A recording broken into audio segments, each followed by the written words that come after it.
mwanadamu, haulizani mwanadamu. Maana Mungu Yesu Kristo, Mungu akamtuma mwanae wa pekee, akakuja msalabani akatugufia. Hili maandiko yanasema kwamba ili amwaminie asipotee. Ienda ikawa wewe leo watu wanakuona ni mlevi, lakini Mungu amekuweka mahali yako ndiposa watu wakakuona, watu wakaweza kuona ukuu wa Mungu kupitia hiyo ulevi, katika jina la Yesu Kristo. Maana kama Jefta, watu walimfukuza katika boma lao, watoto wakamfukuza. Jefta akafukuzwa katika boma ya baba yake, ni kwa sababu yeye ni mtoto wa kahaba.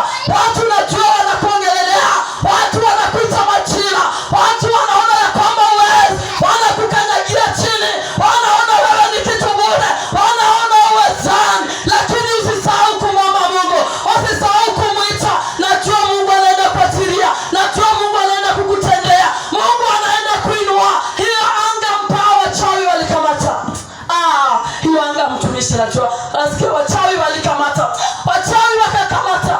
Haina uwezo, haina mamlaka katika jina la Yesu Kristo. Wanadamu wanaweza kuwa wamenukinikia, wanadamu wanaweza kuwa wamekupea majina, wamekuita kahaba, wamekuita mlevi, wamekuita msisi, lakini hawajui Mungu anatuita nini. Hawajui jinsi unaitwa na Mungu.